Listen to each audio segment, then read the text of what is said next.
Welcome to UTV. Jubilee hills ఎన్నికల నేపథ్యంలో తెలంగాణ కాంగ్రెస్లో కీలక పరిణామాలు చోటు చేసుకుంటున్నాయి. అజారుద్దీన్కు మంత్రి పదవి ఇవ్వాలని ఇప్పటికే డిసైడ్ అయిన హైకమాండ్ కోమటిరెడ్డి రాజగోపాల్ రెడ్డిని కూడా క్యాబినెట్లోకి తీసుకోవాలని భావిస్తున్నట్లు తెలుస్తోంది.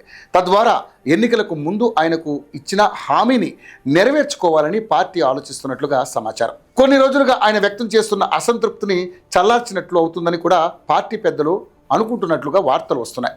ఈ నేపథ్యంలో తెలంగాణ కేబినెట్ విస్తరణకు ముహూర్తం ఖరారైంది.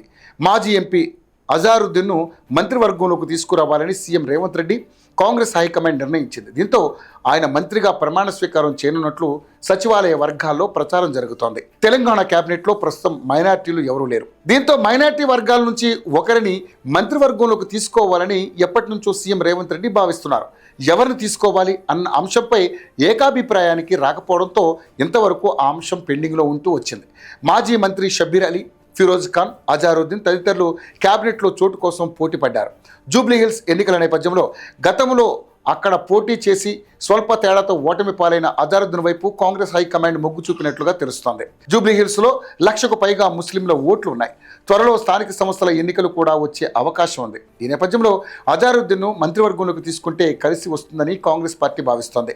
తెలంగాణ కేబినెట్లో ప్రస్తుతం 3 ఖాళీలున్నాయి. ఇందులో ఒకటి అజారుద్దీన్, మరొకటి కోమటిరెడ్డి రాజగోపాల్ రెడ్డితో భర్తీ చేస్తే మరో ఖాళీ మిగులుతుంది. ఆ ఖాళీని బీసీలతో భర్తీ చేసే ఛాన్స్ ఉందని వార్తలు వినిపిస్తున్నాయి. ఈ అంశంపై రేపట్లోగా క్లారిటీ వచ్చే ఛాన్స్ ఉంది.